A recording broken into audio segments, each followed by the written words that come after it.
안녕하십니까. 예, 문화경영학과 학과장을 맡고 있는 김재형입니다. 정말 오래간만에 문교TV를 찍는 것 같습니다. 예, 한 달 넘게 지난 것 같은데요.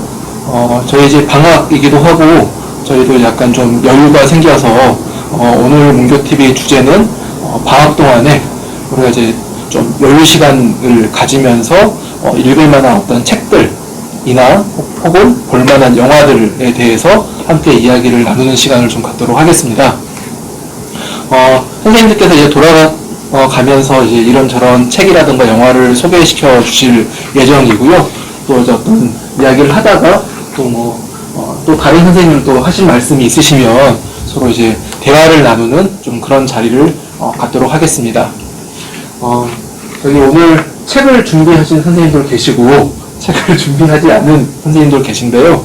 먼저 소개할 책을 가지고 오신 선생님들 이야기부터 듣도록 하겠습니다.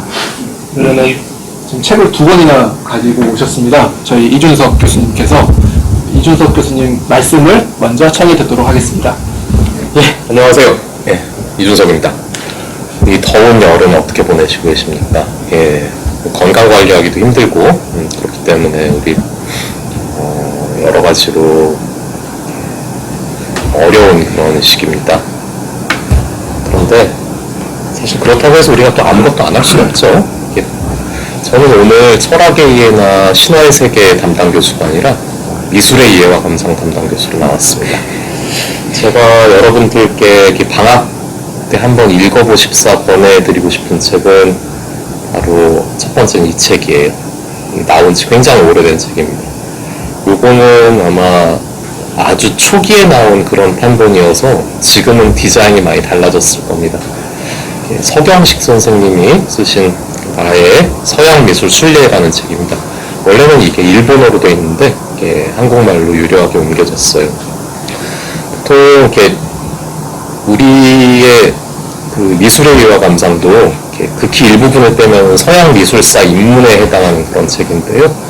이 책은 여러 그림들을 한 꼭지씩 놓고 거기에 이제 여러 가지 경험과 해설을 붙인 책인데 이게 그냥 한가로운 그냥 미술관 탐방기는 아닙니다. 한가로운 미술관 탐방기랑은 좀 다르고 이분이 이제 제일 조선인인데 70년대 초에 두 형님을 한국의 군사 독재 정권에 빼앗겼고 그리고 노심초사하시면서 투쟁을 하는 가운데 본인의 그 시선과 경험이 이 미술품들 속으로 이렇게 투영되는 그런 과정을 우리가 어깨너머로 같이 볼 수 있는 책이에요. 그러다 보니까 우리가 평상시에 생각하기 어려운 것, 즉 예를 들어서 우리의 어떤 시민권 같은 게 보장되지 않은 삶, 그리고 언제든지 잡혀갈 수 있는 그런 삶, 또 모국어와 모어가 분리된 그런 삶, 우리가 평상시에 경험으로 이렇게 보기 그런 어려운 그런 삶들인데요. 그런 삶을 과연 우리가 삶이라고 부를 수 있을까? 그런 삶 속에서도 우리가 만일에 절망하지 않고 희망을 가질 수 있다면 그것은 어떻게 가능한가? 이런 것들을 함께 읽어볼 수가 있습니다. 무거운 책입니다. 대신에 우리가 평소에 생각하지 못했던 것들을 새삼스럽게 한번 다시 생각을 해보고 그 의미는 무엇인가 따져보는 작업이 우리 문화경영학과에서 이렇게 추구하고 있는 새삼스럽게 다시 검토하고 숙고하고 다시 답을 내보는 그 과정과 잘 궤점에 맞는다고 생각해서 제가 오늘은 이 책을 갖고 왔습니다. 근데 이거는 이제 나온 지 좀 오래됐고요. 읽어보신 분들도 많아요. 그리고 이 책의 참 큰 장점은 뭐냐면 참 얇습니다. 그리고 도판이 중간중간에 굉장히 많기 때문에 실제로 텍스트는 많진 않아요. 그래서 여러분들 읽어보실 수 있는 좋은 책이라고 생각하고 이 책을 읽어보셨다면은 그 두 번째로는 같은 저자가 쓴 소년의 눈물이라는 그런 이 저자의 독서 편력기를 제가 소개를 하고 싶습니다. 읽어보시면은 아마 어떻게든 여러분들의 사색과 사유에 도움이 될 그런 책들이라고 생각을 합니다. 제가 좀 무거운 책들을 가지고 나왔는데요. 모르겠습니다. 제가 컨셉이 그렇습니다. 그래서 여러분들 이 책들과 함께 더위도 이겨보시고 또 평소에 하지 않으셨던 그런 생각들도 많이 해보시기를 제가 강력하게 권유를 하는 바입니다. 뭐 다른 책들이나 또 우리 다른 즐길 거리들 이런 거에 대해서 또 다른 선생님들께서 좋은 말씀 많이 해주실 거라고 생각합니다. 감사합니다.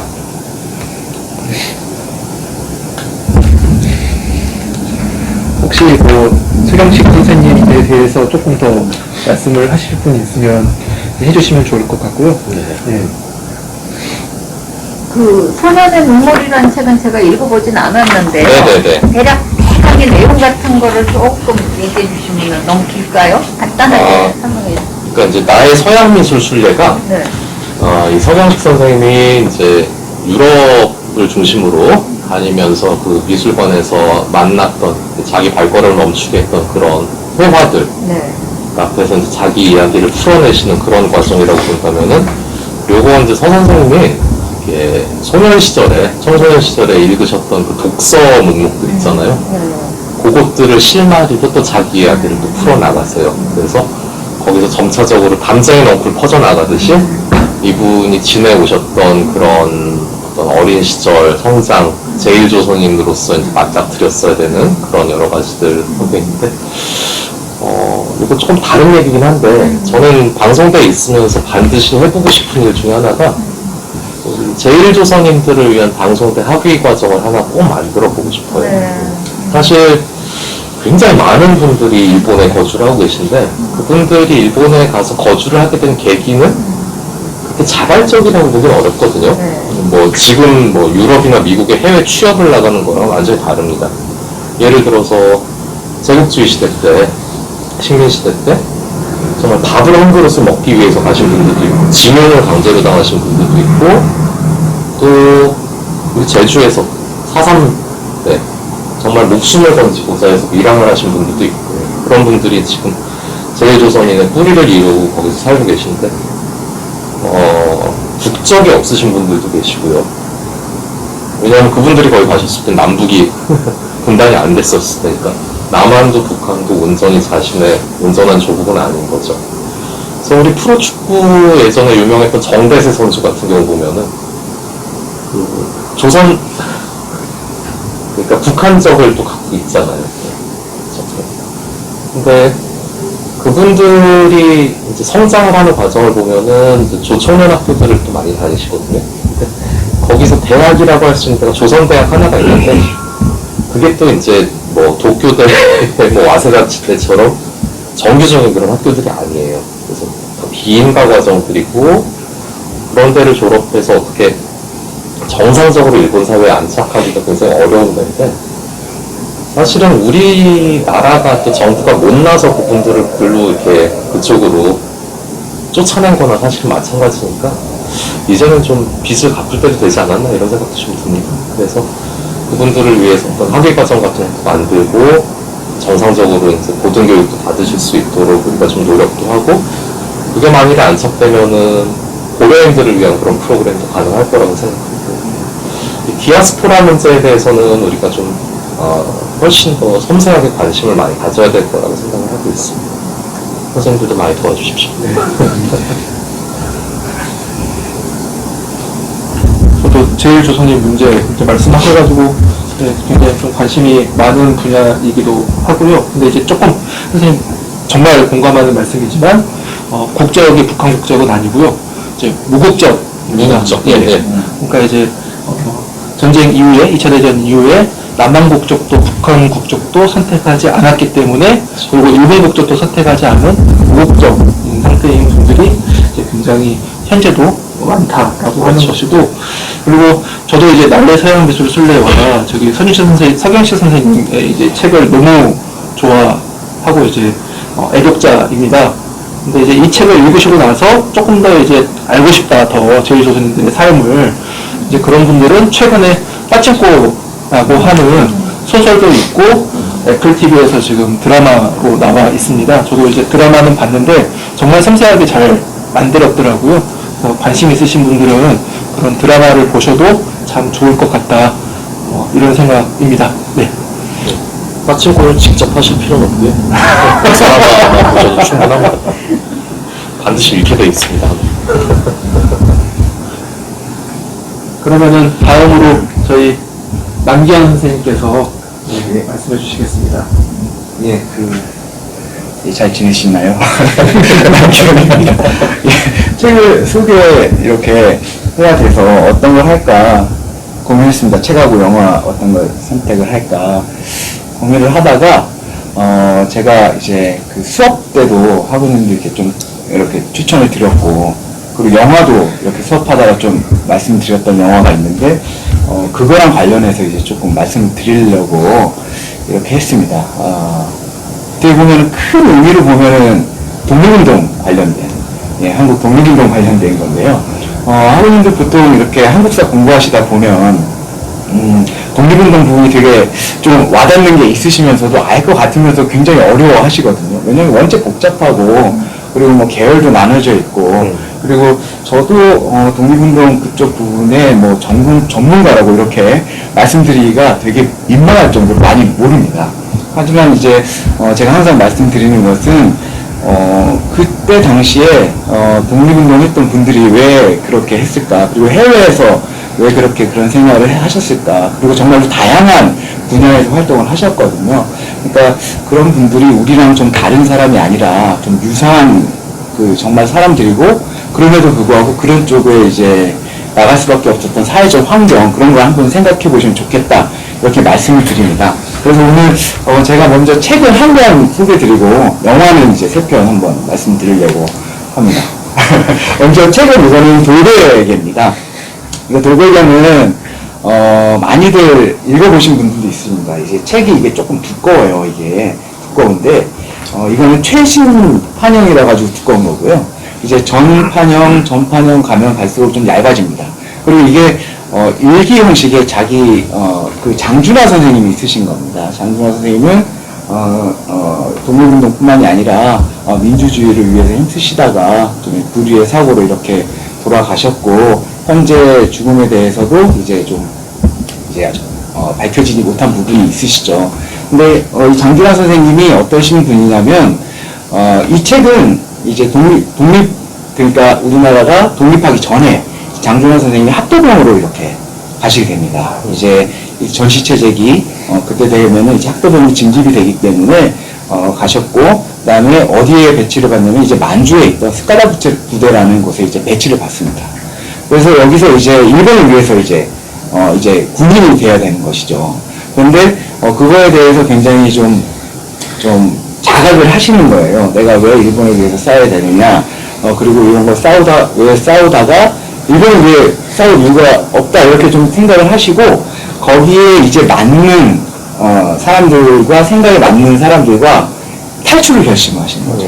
그래서 탈출을 결심해서 만주에서 탈출을 해가지고 어디로 가냐 고민을 생각하다 보니까 독립운동의 총 본산지가 중경에 있다고 생각을 한 겁니다. 그래서 그때 대한민국 임시정부가 이제 중경에 있었거든요. 그래서 만주에서부터 중경까지 이제 탈출을 하는 것이죠. 그 과정에서 겪은 소회, 감정, 우리가 후손한테는 어떻게 해야 될까, 이런 것들을 적은 것이 바로 이 돌베개라고 보시면 되겠습니다. 그래서 이 장준하 선생님이, 그래서 이 장준하 선생님의 이 탈출 경로를 장정이라고 보통 하고요.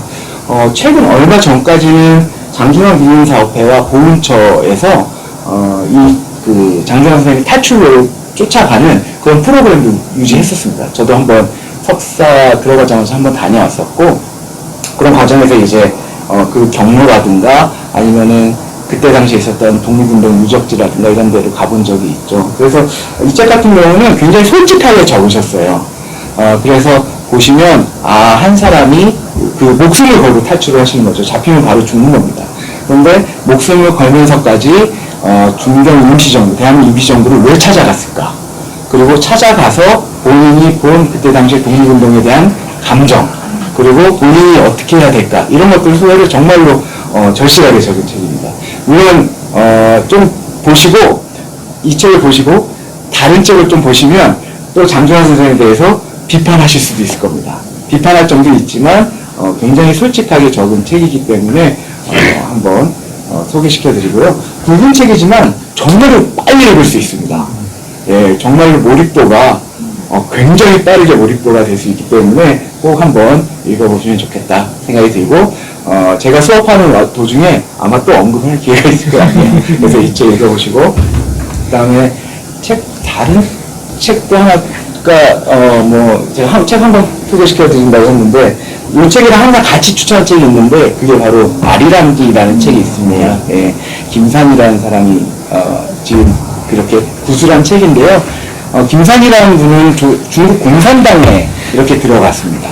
중국 공산당에 들어갔다가 니네즈라는 사람이랑 이렇게 인터뷰를 해요. 인터뷰를 해가지고 본인의 생활이라든가 이런 것들을 좀 얘기를 하는데 그 김산이라는 사람은 중국 공산당이거든요. 그런데 왜 중국 공산당에 들어갔을까? 이걸 한번 고민을 하셨으면 좋겠습니다. 왜 중국 공산당에 가서 중국 혁명에 참여하고 그리고 그 과정에서 반동분자로 몰려가지고 죽어요. 그런데 이 사람이 한국 독립운동이나 이런 쪽에 방편으로 이런 걸 생각한 게 많습니다. 그러니까 정말 다양한 사람들이 독립운동에 어떤 가입을 했던 거죠. 왜 그랬을까? 그런 것들 한번 생각해 보시면 좋겠다는 생각이 들어가지고 일단 돌베개, 그 다음에 아리랑 이렇게 한번 추천을 드립니다. 영화도 같이 추천드릴까요? 계속할까요? 영화는 3편입니다. 영화 3편인데, 3편인데요. 이게, 요즘 3편은 고민하다가, 이것도 역시 독립운동 선상에서, 요즘에 교과서나 개설서나 이렇게 보면 독립운동 굉장히 강조하고 있어요. 그래서 계열별로 되게 나누고요.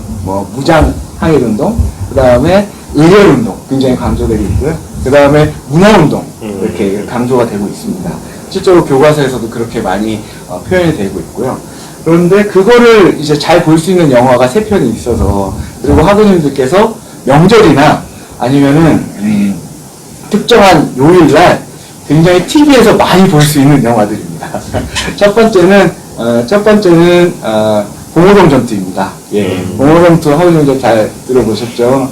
예, 그 봉오동 전투인데 그 봉오동 전투는 영화를 보신 다음에 저와 함께 수업을 하시면 더 좋을 것 같습니다. 물론 이제 지금 봉오동 전투라는 영화가 나와 있는데 굉장히 한계점이 있습니다. 조금 약간 전투 장면이 비현실적이고 그다음에 한 명이 막 총을 영화 보면 주인공들이 죽지 않잖아요. 그런 것들이 있습니다.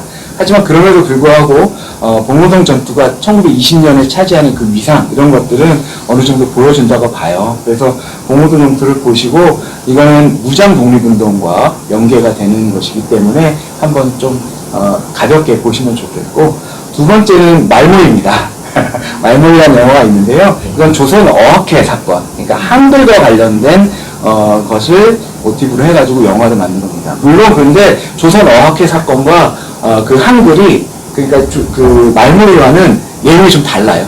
예, 좀 다르지만 그래도 보시면 왜 한글이 중요한가, 그 당시에 왜 문화운동이 중요했던가, 조선 어학회가 가지는 의미가 무엇인가 이런 것들을 한번 생각해 보실 수 있습니다. 그리고 세 번째 영화는 제가 가장 수업 시간에도 많이 이용하고 그리고 가장 추천하는 영화 암살입니다. 예, 그 암살을 많이 보신 학우분들이 계실 텐데요. 이것은 이제 의열투쟁의 일환으로 이렇게 보시면 되겠습니다. 그 신흥무관학교에서부터 그리고 실제로 백범 김구 선생님이라든가 아니면 김원범 선생님이라든가 이런 연관 관계를 굉장히 잘 이렇게 버무렸고요. 그리고 가장 이 영화에서 잘 좋은 것은 바로 그 밀정에 대한 묘사입니다. 그러니까 그때 이제 이정재 배우가 연기했던 그 역할인데요. 그 독립운동을 했던 젊은 청년이 이제 노선을 바꾸죠. 그래서 친일로 돌아서고 그리고 밀정으로 활약하고 그 사람이 해방 광복 이후에 어떤 역할을 맡았는지 경찰청장이 되거든요. 경찰청장이 돼서 반민특위에 가서 막 변호를 합니다. 내가 여기에 총을 몇 발 맞고 너희들 독립운동을 했던 나를 모른다 이렇게 변명을 하는데 그 다음 장면이 굉장히 인상적입니다. 딱 나왔을 때 경찰들이 수고하셨습니다 이러거든요. 그게 상징하는 게 우리 역사에서 뭘까? 친일 문제라는 게 무엇일까? 그리고 독립운동이라는 게 무엇일까? 이런 걸 생각해 줄 수 있는 굉장히 중요한 영화인 것 같습니다. 그리고 거기서 대사가 주옥 같은 대사들이 많이 나옵니다. 그러니까 왜 독립운동을 하냐? 아무도 몰라주는데 이렇게 얘기했을 때 이제 전지현 배우가 했던 그 배우가 이렇게 얘기하죠. 여기서 남들이 몰라줘도 해야 되지 않겠냐. 그래야 사람들이 우리가 살아있음을 알지 않겠냐. 이렇게 얘기를 합니다. 그러니까 그런 대사가 굉장히 와닿는 게 있는 것이죠. 그래서 제가 추천한 영화는 태편입니다. 이상입니다. 예. 정말 감사드립니다. 아까 분명히 준비를 안 하셨다고 분명히 말씀하셨는데. 예. 저는 뭐 이렇게 알면서 예, 한 3배는 되는 것 같습니다. 저 남기현 선생님께서 말씀하시는 도중에 책을 약간 살짝 봤는데, 예, 이게 이제 본인의 이야기이기 때문에 굉장히 재밌을 것 같고, 여기도 이제 그림들이 굉장히 많습니다. 훨씬 더 어떤 현실감 같은 것들이, 현장감이 훨씬 더 드는 것 같습니다. 저도 방학 동안에 한번 시간이 된다면 읽어보도록 노력을 하겠습니다. 예, 감사합니다. 그럼 다음으로 또 책을 준비하신, 예, 진보선 선생님께 넘기도록 하겠습니다. 네, 안녕하세요. 진도성입니다. 저는 일단은 책을, 아마 방송대 그 과제에서 읽어볼 만한 책으로 추천한 책이었을 것으로 기억하는데요. 아주 오래된 질문들이라는 책입니다. 부제는 고전 철학의 새로운 발견, 이렇게 적혀 있습니다. 저는 이제 전공이 동양 철학이다 보니까 사실 이 책이 이제 2017년도에 나왔는데, 2017년도에 사가지고 빛의 속도를 읽어보고 아직 정독을 제대로 못 해봤어요. 그래서 저도 역시 올여름에 이 책을 이제 찬찬히 읽어볼 예정입니다. 여기 표지에 보시면 이제 플라톤, 니체, 들레즈, 마르크스, 한나 아렌트, 소크라테스 이렇게 인물들 제 사진이 있는데요. 여기 이제 목차에 보시면은 그 전에 일단은 이 책의 저자가 이제 그 종합철학회죠. 한국철학사상연구회하고 그리스 로마 고전을 번역하고 연구하는 정한학당에서 졌습니다. 그래서 그 두 단체에 속해 있는 연구자들이 서로의 이제 글을 꼭지같이 맡아서 이제 쓴 책인데요. 여기 이제 목차에 보시면은 뭐 인생, 생명, 시간, 우정, 예술, 타자, 자유, 지혜, 법, 평등, 연증법, 연대, 정치 이런 이제 글꼭지마다 부제가 적혀 있습니다. 여기 뭐 잘 아시는 이제 저 문화경학과 명예교수인 이정호 선생님의 글도 한 꼭지 있죠. 예. 그래서 여기 보시면은 아까 글의 부제도 책 제목에 부제가 나와 있습니다만은 고전 철학의 여러 개념들을 이제 고전 자체로만 이해하기보다는 현대적인 의미 그런 것들을 또 연결해서 살리는 그런 내용들이 있기 때문에 어떻게 보면은 지금 이제 우리가 현대에서 이제 시민으로서 어떻게 어떤 덕목들을 좀 갖춰야 되냐 또는 이 고전 철학을 그대로 이제 박제화된 고전이 아니라 그러니까 현대에 어떻게 또 우리의 삶에서 우리의 영혼을 가꾸는데 문화와 교양, 자기 교양을 좀 높이는데 사용할 수 있을 것이다. 이런 내용들을 이 책 읽으면은 좀 익힐 수 있을 것 같습니다. 그래서 특히 뭐 연대 같은 걸 보면요, 연대에 보면 이 내용에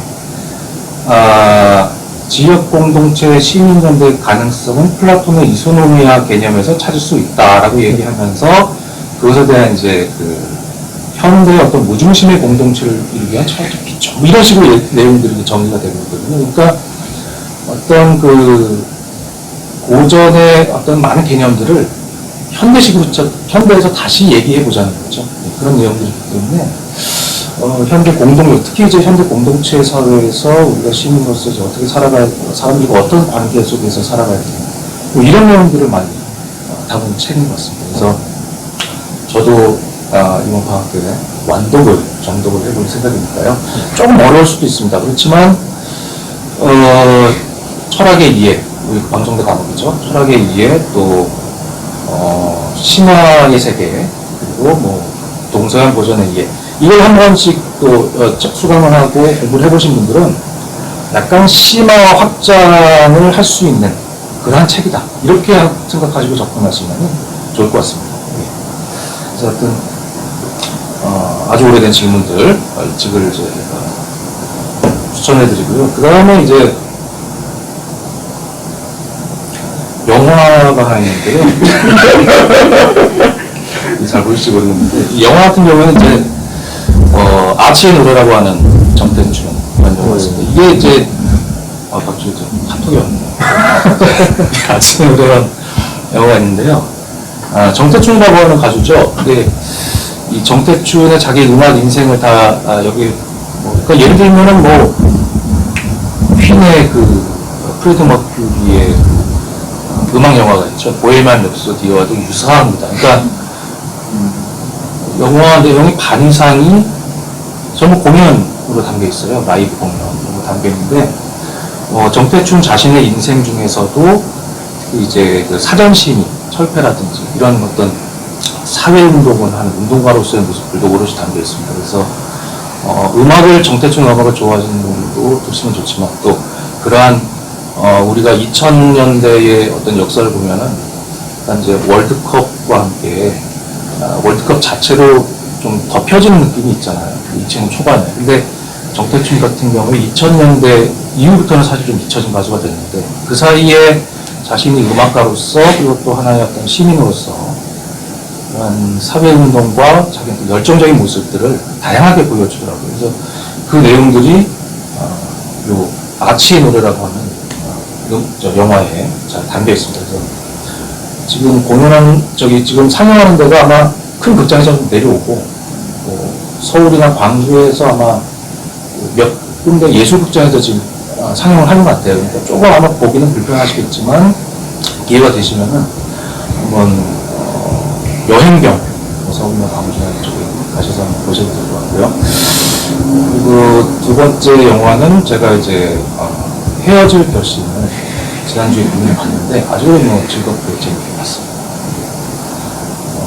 헤어질 결심이 저는 정말 사랑의 어떤 약간 좀 느끼할 수도 있는 그러한 내용들이 점철될 줄 알았는데 알고 보니까 이 박해일과 탕웨이의 연기도 뛰어나지만 그 사람들이 얘기하는 것이 결국은 헤어질 결심을 한 이유는 바로 사랑하기 때문에. 이제 여기 스포일러 됐다. 그래서 제가 했죠. 다양한 의견들이 있더라고요. 하와이가 예뻤다라고만 해주십시오. 그래서 그런 어떤 내용들이요.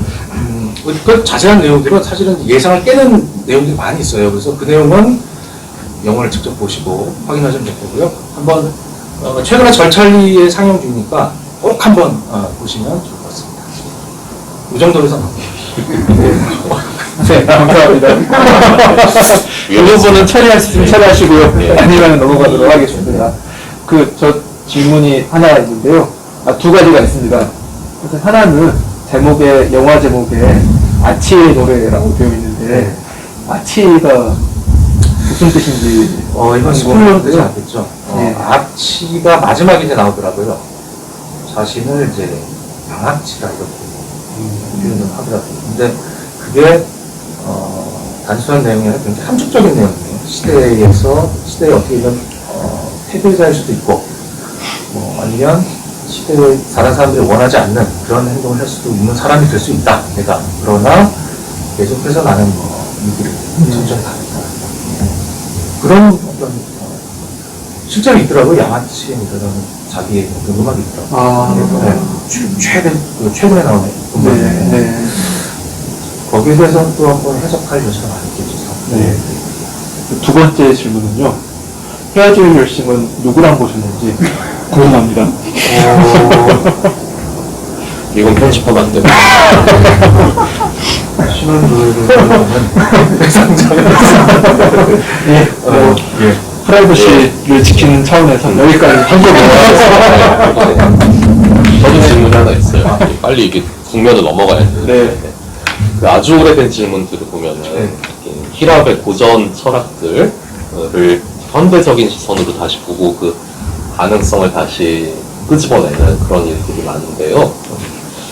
보면은 대체로 공동체에 대한 강렬한 그리움이 있는 것 같아요. 그 정치든 사회든 연대든 그 법이든. 근데 우리가 인간이 공동체 없이 살 수 있을까? 그런 질문들 혹시 한번 해보신 적 있는지. 필요하다면 과연 왜 필요한지. 예. 공동체. 요즘에는 지금 이 책에서 다루고 있는 어떤 이제 시각에서의 공동체 개념 현대화 외에도 불교에 접근하는 것도 사실은 고타마시타타가 공동체의 형성과 유지를 굉장히 중시했다는 데 너무 예.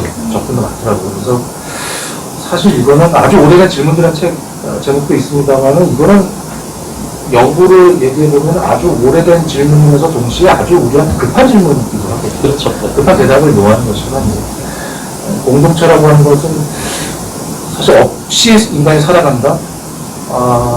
그런 생각은 좀 불가하지 않을까라는 생각을 했습니다. 그래서 아나키즘을 공부하는 친구들, 연구자들 같은 경우에는 조금 이제 비약하는 얘기를 많이 하기도 하더라고요. 근데 결국에는 이제 둘이 부딪히는 건 이제 아직까지도 자기들 정통이라고 하는 박스주의 공부하는 사람들은 무슨 말이냐, 어떻게 자유로운 개인들만이 독자적으로 존재할 수 있는 이렇게 얘기를 하지만 그래서 전 그런 의미에서는 비약하는 아나키스트들의 우리가 어떤 공동체 없이도 살아갈 수 있다.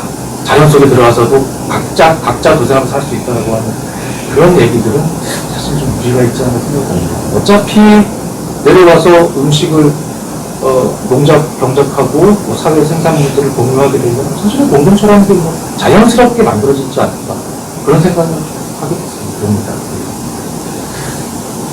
왜냐면은 이제 우리가 지금 그 위기 속에 살고 있으니까. 네.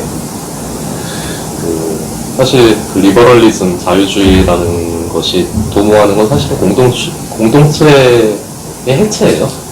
네. 그렇게 생각을 합니다. 네.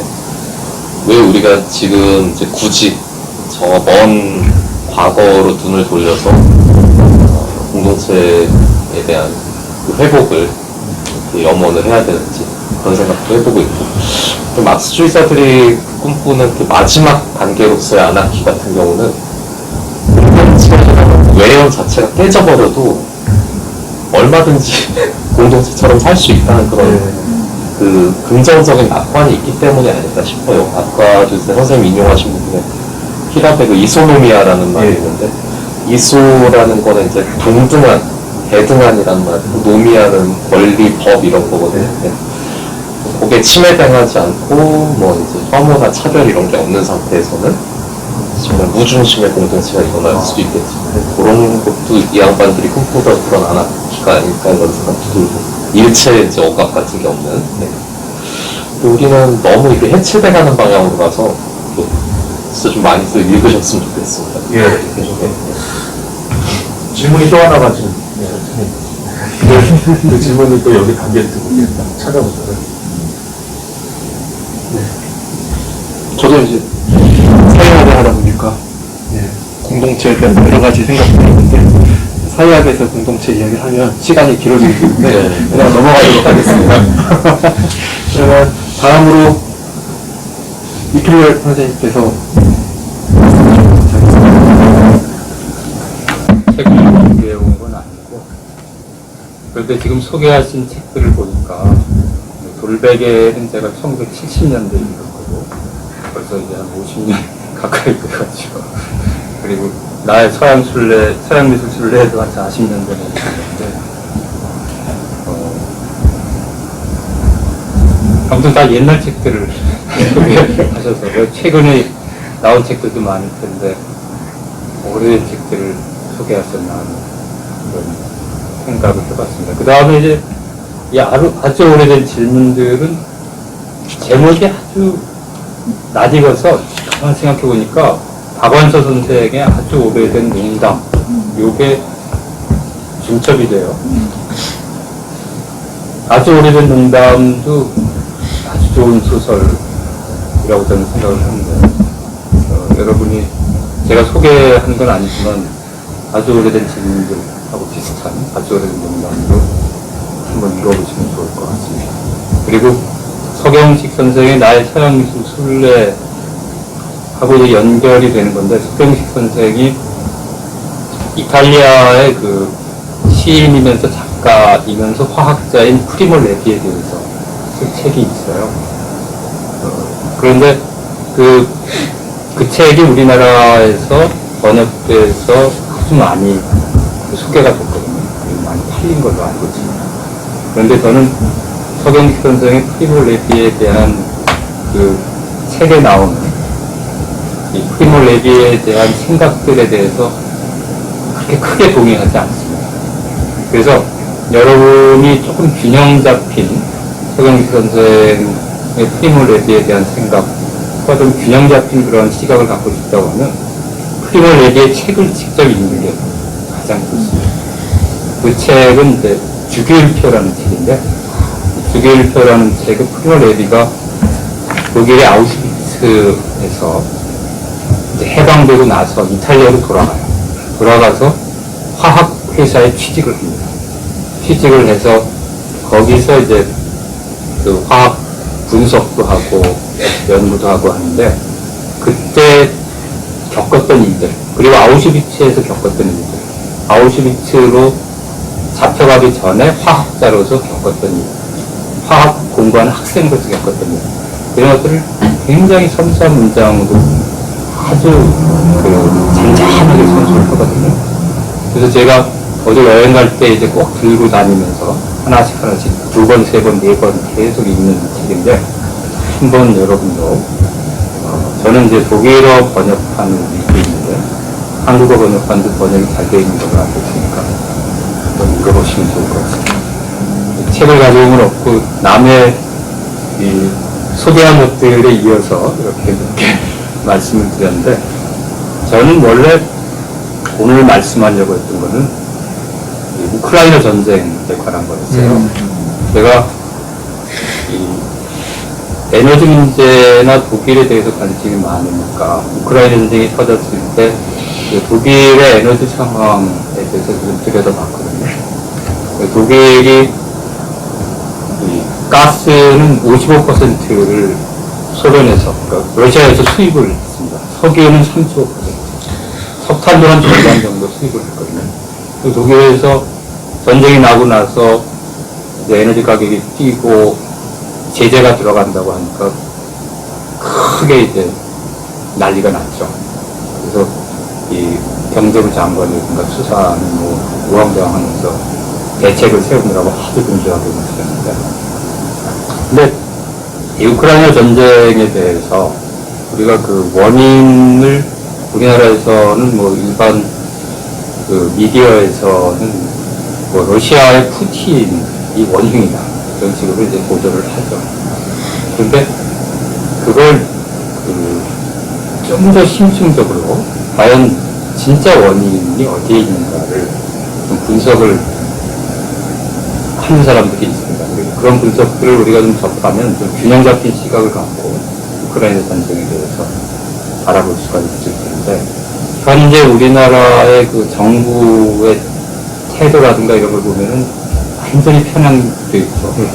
우크라이나 여당 대표가 방문을 한다든가, 또는 그 우크라이나 대통령 젤렌스키를 의회에 초청을 해서 줌이지만 강연을 듣는다든가 지원을 얼마를 하겠다든가 뭐 이런 식의 얘기만 나오는데,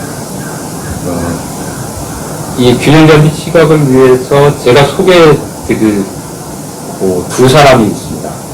한 사람은 제프리 삭스라는 사람이고요. 보이나요? 제프리 삭스, 이 경제학자로 아주 유명한 경제학자죠. 유엔의 지속가능 발전 네트워크의 의장이고, 그리고 세계의 지속가능한 발전, 그리고 기후변화 문제에 대해서 많은 글을 쓰고 강연을 하는 석학 중에 석학입니다. 이 사람이 있고요. 그리고 정치학자, 이 사람은 경제학자인데 정치학자로 존 미어스하이머라는 사람이 있어요. 우리나라 글은 미어슈하이머라고 되어 있고, 미어스하이머. 이 사람은 이 현실주의, 정치학이 크게 나누자면 뭐 이상주의적인 접근도 있고 현실주의적인 접근이 있는데 현실주의적인 접근을 하는 사람으로 유명하고 이 시카고 대학의 석좌 교수입니다. 근데 이 사람들이 우크라이나 전쟁의 원인 그리고 우크라이나 전쟁이 어떻게 전개될 것인가에 대한 강연이나 대담들을 최근에 많이 했습니다. 그걸 인터넷에서 찾아볼 수가 있는데 이 미어스하이머 같은 사람은 근본적인 원인은 미국이다. 그리고 미국이 2006년에 나토 회의를 하는데 나토 회의가 이제 정기적으로 계속 열리잖아요. 2006년에 우크라이나와 조지아를 그루지아라고 하죠. 조지아를 나토에 편입시키는 결정을 한 것이 최초의 원인입니다. 그런데 그 당시에 독일과 프랑스는 거기에 대해서 그때 이제 미국이 조지 W 부시가 대통령이었어요.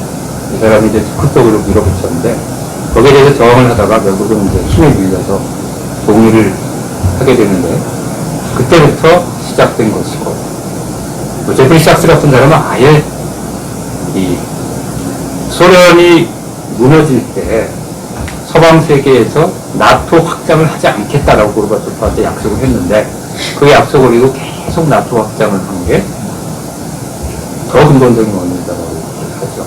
그래서 미어스하이머는 2006년에 그러고 나서 러시아에서 2008년에 조지아를 침공하고 그게 이제 바로 이어져서 그렇게 됐다는 거죠.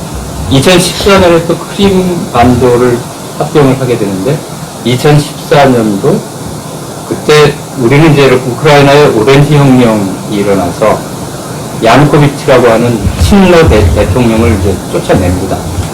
그러면서 돈바스 지역에서 내전이 일어나고 이러는데 그때 이제 근데 친러 야누코비치를 몰아낸 그 오렌지 혁명이라는 게 제프리 삭스는 그렇게 얘기를 해요. 미국이 적극적으로 개입해서 일어난 것이다.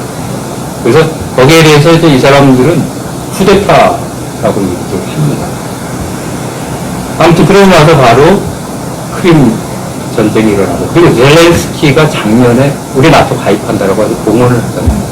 그러고 나서 바로 전쟁이 일어나는데 결국은 그 원인은 거기에 있다 라는 식으로 얘기하고 그리고 미어스하이머 같은 사람은 이게 이런 식으로 계속 전쟁이 미국이 계속 무기를 지원하고 전쟁이 계속 진행이 되고 이런 식으로 진행이 되면 결국은 크게 피해를 입는 러시아가 패배할 가능성은 전혀 없고 피해를 입는 사람들은 우크라이나 국민들이다 이렇게 얘기를 하고 있습니다. 그래서 이 사람들의 강연이나 대담을 여러분이 인터넷을 보면 이제 많이 찾아볼 수가 있어요. 물론 영어로 하죠. 그게 이제 미어스하이머의 widely viewed as an imperialist here in the West, even though there is 미어스하이머 hardly 강연인데 저 자막을 보시면 그러니까 이걸 자막 누르면 한국어로 번역돼서 나오거든요. 그러니까 영어를 듣기가 힘들면 자막을 보시면서 들으면 아주 일목요연하게 정리를 해주는 것도 있어요.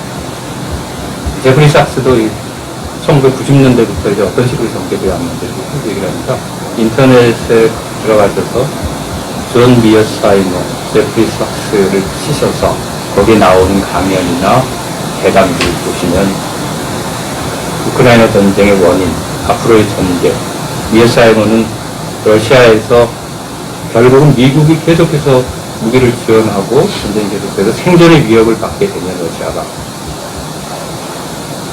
전술 핵무기를 터뜨릴 수도 있는 것이다.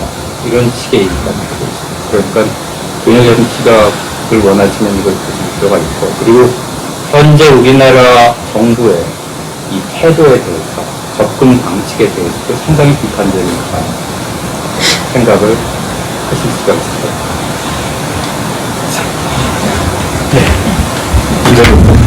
아니,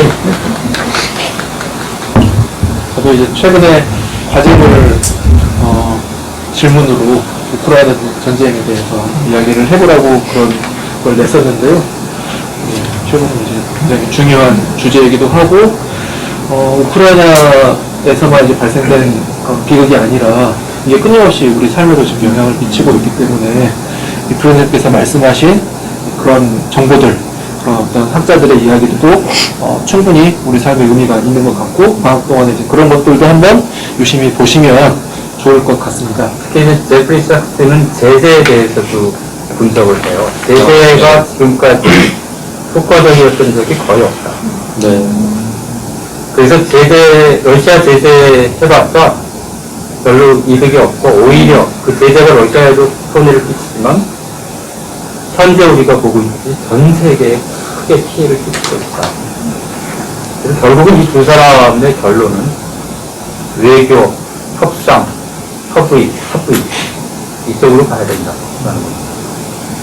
선생님, 근데 지금 어떻게 보면은 이제 가장 그야말로 그 사태의 어떤 피해자이기도 하고 당사자이기도 한 게 이제 우크라이나인데요. 우크라이나는 그렇다면 어떤 선택을 해야 한다고 생각하세요? 제가 생각하는 게 아니고, 이 사람들은 3월 달에 협상을 했잖아요. 3월 말에. 그래서 협상에서 이 안이 나왔는데, 그 안이 현재로서는 최적의 아니다. 결국은 크림반도 러시아 영토로 인정을 하고, 돈바스는 자치, 우크라이나는 중립, 이런 식으로 가는 것이. 그런데 그때 그걸 깬 게 미국 쪽의 사주를 받은 우크라이나다, 이렇게. 그러니까 협상 거의 그게 도출이 됐는데 그걸 이제 깨버렸죠. 그러니까 우크라이나가 좀 잘못된 선택을 했다는 그런 얘기였는데요. 그렇죠. 근데 그 뒤는 미국이라는 거예요. 미국에서 계속 우리 무기 대줄 테니까 이렇게 합의하지 말고 계속 싸워라. 그래서 미국에서 무기 우리 안 대줄게 이렇게 되면은 너희들 합의해. 우리 무기 대줄 수 없어. 이런 합의를 할 수가 없어요. 그게 이제 이 사람들. 이 제프리 삭스는 수가능 발전이나 기후변화 관련해서도 바이든이 정권을 잡고 나서 그 디카보나이제이션, 그러니까 탈탄소라든가 탄소 중립이라든가 이쪽으로 상당히 정책을 밀고 나가는 것 같으면서 하겠다고 하면서 지금 하는 게 하나도 없다. 그리고 우크라이나 전쟁이라고 하는 건 결국은 세계의 지속가능 발전에는 그 크게 타격을 미치는 건데, 그래서 바이든에 대해서는 엄청나게 실망을 하고 있습니다. 사실 너무 복잡한 문제잖아요. 복잡한 문제인데 누가 이 전쟁으로 이득을 얻나라는 걸 보면 배후라든가 이런 것들을 어렵지 않게 짐작할 수 있는데, 지금은 미국이 제일 많은 이득을 얻는 것 같긴 해요. 예를 들어서 독일 같은 데서도 군비를 몇 배를 더 올리겠다라고, 전통적인 그냥 무장 중립국이었던 스웨덴 같은 데들도 이제 저기 나토로 들어오고 하면은 미국 방산의 매출이 어마어마하게 커지겠죠. 근데 사실 그분들이 이제 제안했던 제프리 삭스인가요? 그야말로 그 우크라이나가 돈바스의 자치를 허용하고 크림반도 포기하고 또 우크라이나는 독립으로 가는 그런 식의 어떤 그 대안이 뭐 가장 좋은 어떤 그 방책일 수는 있었지만, 과연 그것이 또 가능했을까요? 만약에 우크라이나가 또 그렇게 한다고 하면은 미국이 또 그 굉장히 방해를 많이 했을 거 아니에요.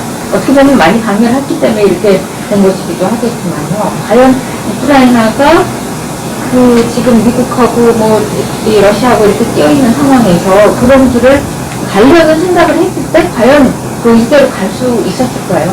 만약에 그런 의지가 있었다 하더라도. 그 전에 정부 우크라이나 정책 담당자들이 잘했으면은 여기까지는 안 오고, 포로셴코라든가 젤렌스키라든가 이런 사람들이 완전히 친서감 드라이브를 거니까.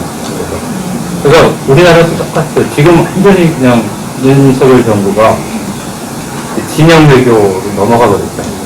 그런데 문재인 정부 때는 균형 외교, 그래서 둘다리기를 하면서 이제 이익을 취하는 쪽으로 나갔는데, 우크라이나도 비슷한 것 같아요.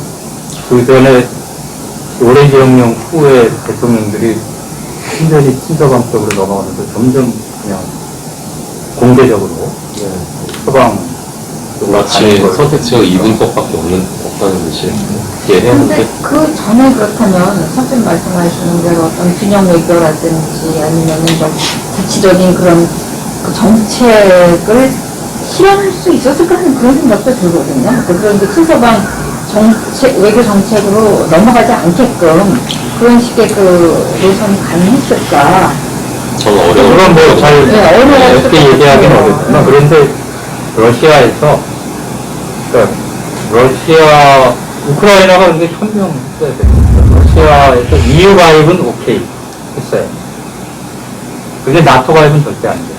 이랬단 말이죠.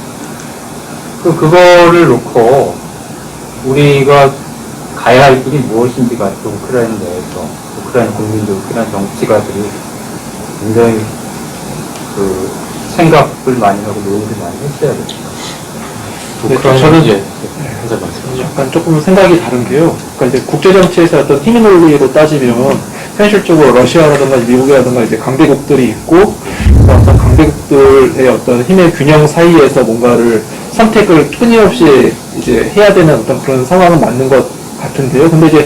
근데 국민국가 안에서 민주주의 안에서 이제 민주주의라는 것도 있고 주권이라고 하는 것들이 있는데 이제 그 안에서 그런 어떤 국민들이나 민중들이 어떤 제도를 통해서 계속 결정하는 것들이 있을 거잖아요. 네. 이제 그런 선택들을 국제사회에서 마치 그냥 힘의 논리에 의해서만 그거를 인정해주기도 하고 거부하기도 하고 혹은 응징하기도 하는 이거는 이제 약간 그 아까 말씀하신 어떤 이상주의적인 그런 설명법이긴 하지만 이런 부분에서 보면은 러시아 역시 그런 사이에서 이제 협상이라든가 다양한 어떤 대화, 외교 이런 것들을 할 수 있었음에도 불구하고 끊임없이 그것들이 실패했기 때문에 우크라이나가 민중들이 선거를 통해서 계속 그런 결정들을 할 수밖에 없었던 이제 그것도 있는 것이고 그렇게 본다면 러시아도 분명히 이제 그런 잘못이 있는 거고 뭐 미국도 잘못이 있는 거고 그래서 이제 이 부분을 조금 같이 볼 필요가 있을 것 같습니다.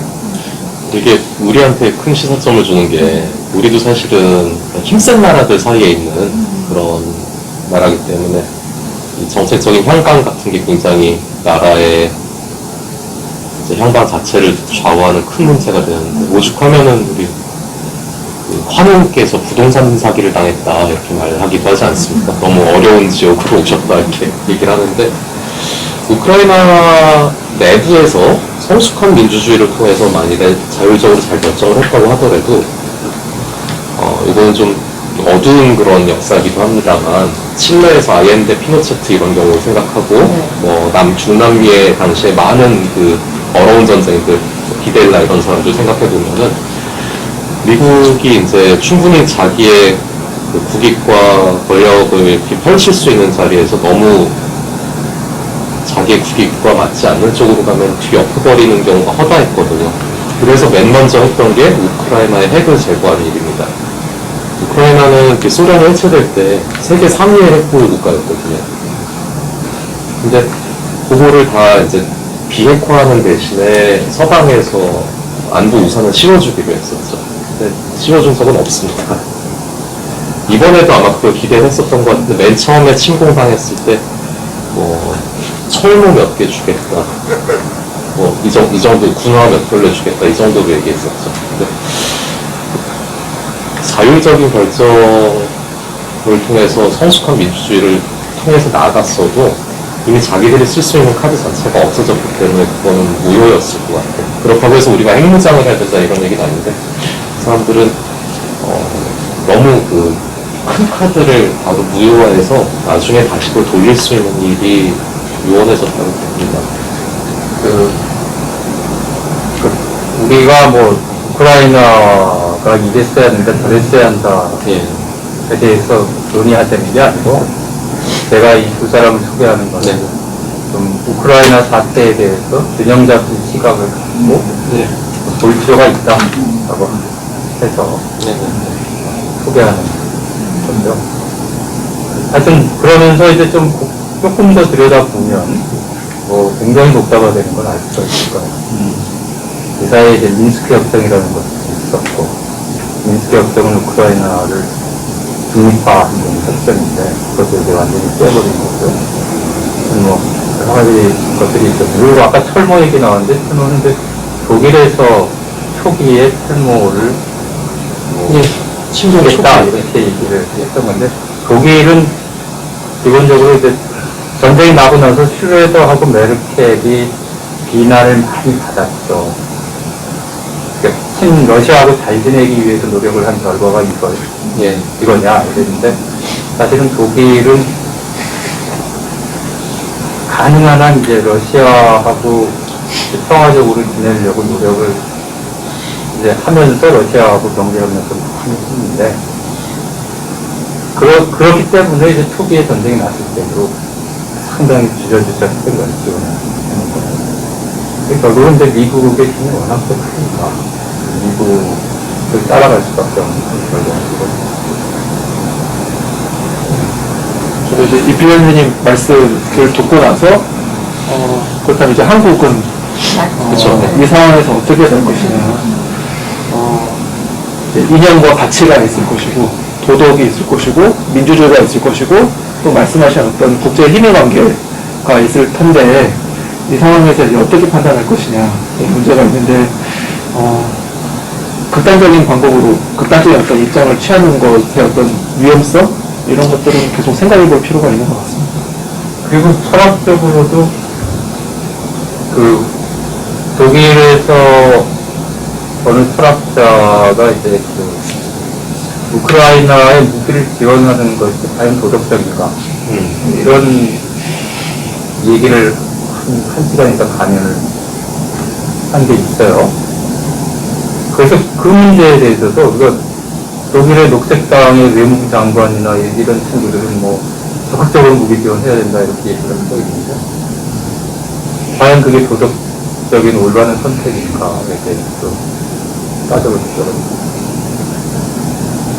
근데 또 막상 이렇게 막 또 러시아가 공세를 치우던데 그 여러 가지로 이제 취약한 우크라이나를 그냥 놔둔다는 것도 그것도 참 뭐 이게 적절한 태도라고 보기는 어려울 것 같거든요, 사실은. 그러니까 참 난감한 것 같아요. 여태까지 모든 국제 분쟁이라고 하는 게 항상 그래왔던 것 같아요. 그래서 뭐 대통령 선거에서 졌지만 이재명 후보가 이제 전쟁에 대해서 평화에 대해서 얘기한 게 있잖아요. 아무튼 그런 식의 접근이 뭐 생각을 해야 될 것 같아요. 네. 이필현 선생님 그다음 넘어가죠. 이필현 선생님 책은 안 가지고 오셨지만 굉장히 핫한 이슈를 가지고 오셔가지고 저희가 이야기가 칼럼을 읽은 기분입니다.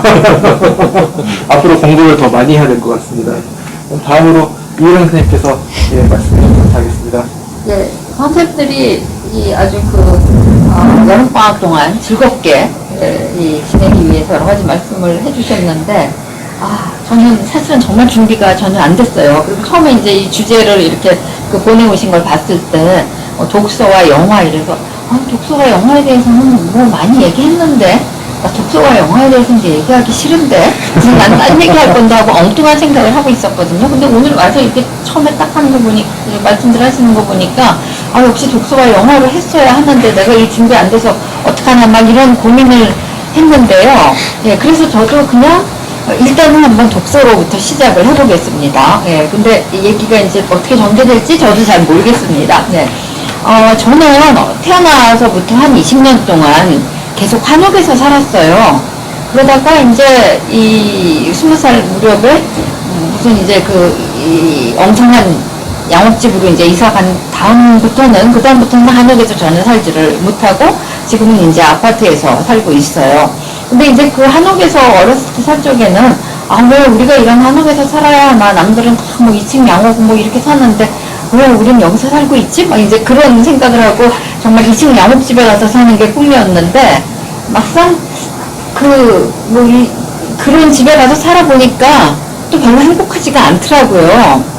그러면 이제 아무 생각도 안 하고 살다가 한 80년대 초반 무렵에 아주 얇은 책 3권을 이제 만나게 됐어요. 그게 무슨 책이냐 하면은 연화당이라고 하는 출판사에서 나온 이제 한국의 아주 그야말로 대표적인 전통 가옥을 소개하는 그런 책이었는데 그때 이제 그 소개한 이 집들이 어떤 집이냐 하면은 우선 여러분들 잘 알고 계시는 강릉에 선교장이 있었고요. 그다음 이제 두 번째로는 저기 전라북도 정읍에 있는 김동수 가옥이라고 하는 집이에요. 그러니까 제가 그 책을 갖고 왔다면 조금 더 여러분들에게 좋은 어떤 영상도 보여드릴 수 있었는데 죄송합니다. 찾아보면 다 집에 있을 텐데 안 갖고 왔어요. 그리고 이제 세 번째로 소개한 집이 뭐냐면 그건 이제 한 집이 아니라 안동 하회마을에 있는 그 또 여러 집들.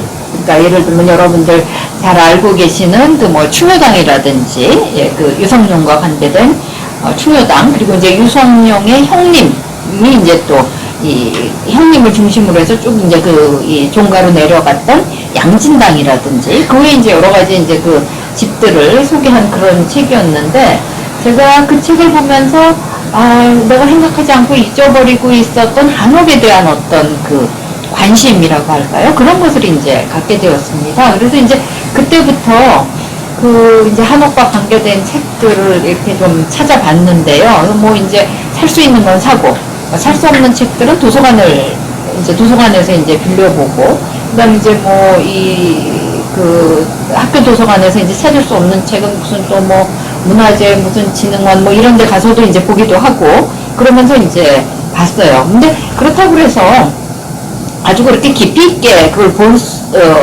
보게 되지는 못하더라고요. 왜냐하면 그 한옥이라고 하는 것도 굉장히 오랜 역사와 연륜과 그다음 또 그 어떤 건축 기술과 또 가구의 어떤 구조라든지 이런 게 정말 복잡해서 그냥 그런 얘기들은 뭐 이렇게 넘기면서 이제 보게 되고, 제가 주로 이제 관심을 갖게 됐던 것은 이 평면 배치라고 할까요? 그러니까 그 설계도 그러니까 배치도죠, 말하자면 평면도, 이런 것에 대해서 이제 관심을 갖고 이제 봤어요. 이제 그러다가 그냥 이 책만 보고 있는 게 좀 답답해가지고 그럼 한번 좀 이런 집들을 찾아가 보면 어떨까 그런 생각이 들어서 서울에 있는 집들, 그 다음에 또 지방에 있는 집들 이런 데를 뭐 주소를 찾아가지고 이렇게 좀 찾아다니기 시작했어요. 근데 그게 그냥 주소만 가지고 찾는 게 뭐 아주 쉽진 않은데 또 그런 데로 찾아볼 수가 있겠더라고요. 그래서 이제 멀리는 못 가고 이제 당일치기가 가능한 곳들을 이제 봤죠. 그래서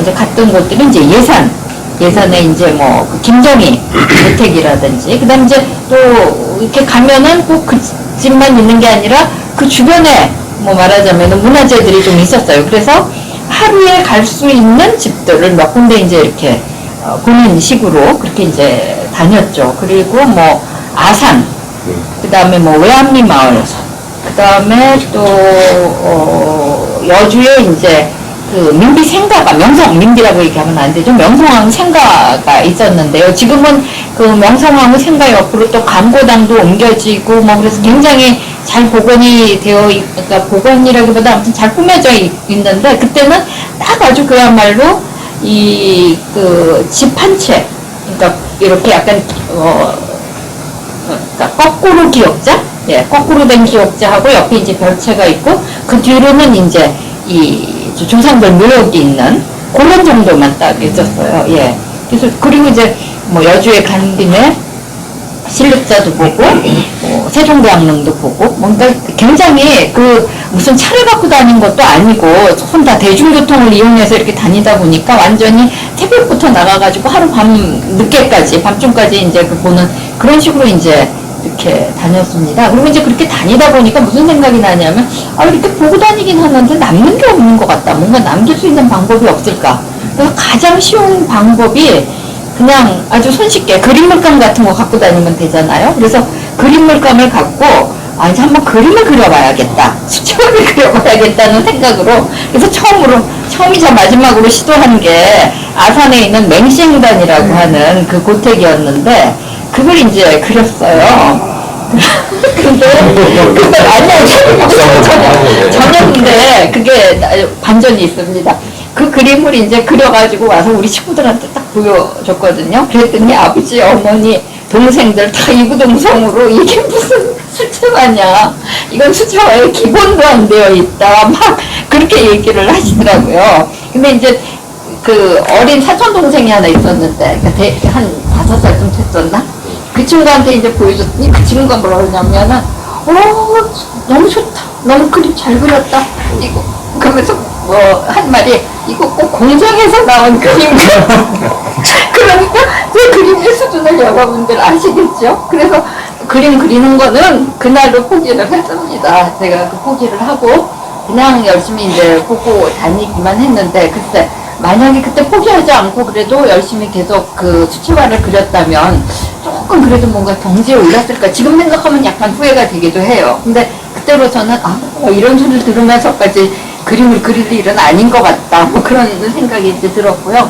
근데 그렇게 이제 또 지방으로 다니는 게 사실 여의하지는 않았어요. 뭐 여간에서 이제 시간 내기가 쉽진 않고, 또 당일로 다니기가, 그 대중교통 이용해서 다니기가 이제 좀 쉽진 않고, 그래서 이제 주로 많이 했던 거는 역시 이 서울을 이제 돌아다니는 거였어요. 그래서 서울에 있는 웬만한 문화재 그 한옥이라고 하는 거는 웬만큼은 다 본 것 같아요. 물론 이제 뭐 못 봤던 것도 있고 몰랐던 것도 있고 그렇긴 한데, 지금도 보면은 뭐 이렇게 새로 뚝뚝 이렇게 나오는 게 있더라고요. 그리고 이제 그렇게 보는 과정에서 이제 제가 갔던 곳 한 군데가 이 수서동에 있는 광평대군 이 종택인가 뭐 이제 그런 데였는데, 그게 87년인가 제가 가봤어요. 그리고 뭐 이제 그렇게 갔다 온 다음에 한참 뒤에 2000년대 초반인가 20세기 말인가 보니까는 제가 갔던 그 집이 필경제라고 하는 이제 한정식 집으로 바뀌었더라고요. 예, 그래서 이제 다시 그 집을 찾아가겠다고 그 수서동 쪽으로 갔는데, 처음에는 못 찾았어요. 너무 많이 변한 거예요. 그러니까 제가 갔을 때의 그 집은 아주 약간 비탈진 언덕으로 올라가는 조그마한 오솔길 같은 그런 곳이었고, 뭐 이렇게 이쪽으로는 막 비닐하우스가 있고, 그 다음에 이렇게 산이 보이고 그랬는데, 가서 보니까 웬 대로가 이렇게 막 뚫려 있는 거예요. 그리고 언뜻 이 집이 안 보였어요. 근데 이제 나중에 보니까는 그게 이제 좀 안쪽으로 들어가서 이렇게 이제 있더라고요. 예. 그래서 뭐 그런 집도 있었고, 이제 그 뒤로도 또 새롭게 그 문화재로 이렇게 또 지정된 그런 곳들이 있어서 계속 이렇게 이제 보고 다니고요. 그 다음에 이제 이 방송대학에 온 다음에는 저희가 출석 수업 때문에 이제 출장을 다니지 않았습니까? 그래서 이 출장을 갈 때는 하루 정도 말미를 좀 둬가지고 그 지역을 이제 이렇게 많이 좀 보고 다녔죠. 그래서 이제 그때 그러면서 이제 봤던 곳이 어디냐 하면은 뭐 구례의 운조루라든지, 예, 그 다음에 또 뭐 함양에 있는 정식호텔, 예, 뭐 거기도 갔었고, 함양이 그 정식호텔 말고도 그 한옥들이 좀 이렇게 있더라고요. 그 마을 이름이 뭔지는 지금 생각이 안 나는데 마을 이름이 있거든요. 그래서 그 중에 이제 좀 여러분들이 많이 가시기도 하고 조금 알려지기도 한 데가 녹전제라고 해서 지금은 일종의 이제 한옥 민박처럼 그렇게 쓰고 있는 그런 이용하고 있는 그런 고택인 것 같고요. 예, 그리고 이제 물론 이제 안동 화훼마을도 갔었고요. 그 다음에 또 정주 양동 마을, 예, 그때 또 갔었고, 뭐, 그 다음에 이제는 조금 뭐 차도 생기게 되고 그러니까, 뭐, 어디 여행을 간다 하면은, 그 중에서 그 여행지에 있는 어떤 한옥들, 뭐, 이렇게 문화재들, 이런 데를 많이 좀 찾아다녔어요. 그래서 뭐, 상주의 양진방이라고 하는 그 일종의 말하자면 2층 가옥인데요. 그러니까 한옥에서는 좀 드물게 2층이라기보다는 이제 조금 이렇게 높은 그런 그 높게 집을 지은 거죠. 그리고 아래층을 또 이렇게 활용하는 그런 가옥인데, 그것도 굉장히 제가 이 평면도를 보고서는 가고 싶었던 그런 곳인데, 이제 나중에 이제 말하자면 이제 방송대 오고 이제 그런 다음에 갈 수 있었죠. 예. 그리고 또 또 같은 데가 어디가 있었을까요? 뭐 아무튼 그런 식으로 좀 다녔습니다. 근데 이제 그게 이 방송대 초기에는 좀 그러고 열심히 다녔는데, 이제 좀 저도 나이가 먹고 그러니까는 몸도 굽뎌지고, 그래서 요즘은 그렇게 별로 잘 못 가고 있는데요. 요 근래 제가 이 새롭게 찾은 그 한옥은 몰랐어요, 그거는. 그러니까 이제 제가 별로 이렇게 계속 공부를 하거나 검토를 하거나 그러지를 않았지만, 어떻게 하다가 우연히 이제 알게 된 곳이 어디냐 하면은 그 서구역 건너편에 예, 정명국 가옥이든가 정병국 가옥이든가 마포 말리도 말리도. 예, 예. 그러니까는 그거는 1930년대에 지어진 그런 가옥인데 가옥인데 그것도 이제 문화재로 지정이 돼 있는데 그렇게 크지는 않아요. 한 대지가 70평 정도 되는데 이제 70평 안에서 행랑채, 사랑채, 안채가 다 이렇게 돼 있는 그런 가옥인데 또 아주 그 특이했다고 생각이 되고요. 그리고 뭐 꼭 문화재까지는 아니라 하더라도 이렇게 지나다 보면은 뭔가 이거 조금 특이한데 싶은 그런 한옥들도 있어요. 그리고 이제 그런 한옥들이 요즘에는 이 음식점이 됐거나 네. 아니면은 또 카페로 돼 있거나 그래서 이제 쉽게 또 접근하기가 가능해진 그런 집들도 있고 그래서 그리고 특히 이제 저는 물론 그야말로 무슨 그 강릉의 선교장이라든지 또 뭐 김종수 가옥이라든지 안동의 그 가옥들이라든지 그야말로 아주 그 전통적인 그런 그 한옥들 그런 것도 중요하지만 저는 처음으로 한옥을 알게 된 게 이 서울에 있는 도심형 한옥이거든요. 말하자면. 그래서 솔직히 저는 개인적으로 좀 더 이 감정적인 애착이 가는 게 그야말로 막 뭐 주랭랑이 있고 사랑채가 있고 안채가 있고 이런 그야말로 전통적인 큰 그런 한옥보다는 도심형 한옥이 좀 더 정이 가고 그러는 것 같더라고요. 그래서 그런 식으로 이제 된 한옥들도 사실 요즘은 좀 그렇게 흔하지는 않잖아요. 근데 그런 한옥들을 이제 보고 다니는 게 또 큰 낙이었던 것 같아요. 그래서 그리고 제가 좀 빼먹었는데 물론 강릉 성교장도 갔다 왔습니다. 근데 강릉 성교장을 보면서 느꼈던 건 뭐냐면 제가 그 열화당 자체가 사실은 그 강릉 성교장의 그 후손이 하시는 출판사인데 그래서 그렇기 때문에 그 강릉 성교장을 이제 특별히 다뤘던 건데 그때 그 책이 나올 때만 하더라도 강릉 선교장이 아주 완전히 복원되지는 않았던 때였어요. 근데 지금은 복원도 해놓고 또 옆에 이제 다른 뭐 건물들, 부속 건물들도 많이 만들어 놓고 그래서 지금 가서 보면은 조금 제가 생각했던 어떤 그 고즈넉함 이런 것보다는 약간 너무 열려있다는 그런 느낌 같은 데 들어서 아쉬운 점도 좀 있고요. 그리고 오히려 이제 그래서 강릉에서는 강릉 선교장보다는 그 헌안설원 생각 좀 생각은 맞겠죠 아마 그 가옥이 그 초당 헌안설원 가옥이 조금 더 저는 고즈넉함 그런 것을 이제 더 갖고 있었던 것 같은 그런 생각이 듭니다. 예, 그리고 이제 제가 이제 새로 요즘 가본 대로 그 마포 가옥을 마포가 아니라 말리동 가옥을 얘기했지만 또 하나 이제 새롭게 좀 이렇게 관심이 갔던 곳이 어디냐 하면은 그 경복궁에 있는 지복제라고 하는 건물인데요. 그 전에 이제 경복궁의 그 향원정 뒤쪽은 군인들이 이제 차지하고 있어서 사실 공개되질 않았었죠. 그냥 향원정에서 딱 끝났었죠. 무슨 뭔가 담벼락 같은 게 막 있었고. 근데 그러다가 이제 그 뒤편까지 다 이 공개를 하고 그 뒤에 이제 또 이 복원도 하고 건물들을 새로 공개하기도 하고 그랬는데요. 그래서 이제 경복궁이 굉장히 넓어졌어요, 예전보다. 그래서 이 경복궁 처음에서부터 끝까지 한 바퀴를 뺑 돌고 오는데 상당한 시간이 많이 걸리고 좀 다리가 아프다는 그런 그 생각도 드는데 거의 끄트머리쯤에 있는 건물이 바로 이제 지복제입니다. 그 고종이 서재로 썼다는 그런 건물인데요. 약간 중국식 양식을 이제 많이 이제 곁들인 그런 건물이에요. 근데 요즘은 그 지복제를 뭘로 쓰고 있냐 하면은 자그마한 그 도서관으로 쓰고 있어요. 그러니까 뭐 코로나 시대에는 어떻게 됐는지는 잘 모르겠지만 아무튼 그 전까지는 그 도서관으로 썼는데 제가 한 6월쯤에 그 지복제에서 정말 컴퓨터를 들고 가서 한 2-3시간쯤 일을 했던 적이 있어요. 근데 그때 느낀 게 뭐냐 하면 전혀 냉방시설이 안 돼 있는 거예요, 그 건물에. 그런데도 불구하고 너무 시원한 거예요. 그냥 앞뒤로 바람이 다 통하고 그러면서.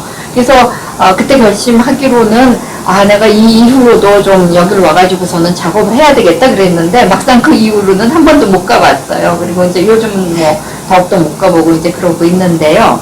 예, 뭐 제가 이제 이런 얘기를 하는 거는 물론 일종의 취미 생활에 관한 거예요. 그래서 여러분들께 이제 말씀드리고 싶은 거는 뭔가 이제 뭐 여행을 하실 수도 있고 그런데 기왕이면 뭐 하나의 어떤 테마를 정해가지고 여행을 하시든지 아니면 뭐 독서를 하시든지 또 그 테마에 따른 영화를 보시든지 뭐 그랬으면 좋겠다라고 하는 점을 한번 제안드리고 싶고요. 그리고 그런 어떤 탐색을 뭐 꼭 멀리 가서 하실 필요 없이, 그러니까 뭐 지방을 방문하고 그러는 것도 좋겠지만은 내 주변에서 찾아본다면 참 좋지 않을까 하는 그런 생각이 들어요. 그러니까 저는 그래서 뭐 이 서울에 있는 그런 그 한옥들을 돌아보면서 뭐 북촌, 서촌 이런 데도 많이 갔지만 그 한옥들이 몰려 있는 이 성북구, 예, 뭐 도남동, 동서문동 이런 데도 굉장히 많이 다녔어요. 해화동, 명륜동 그리고 지금도 많이 다녀요. 학교에서도. 예.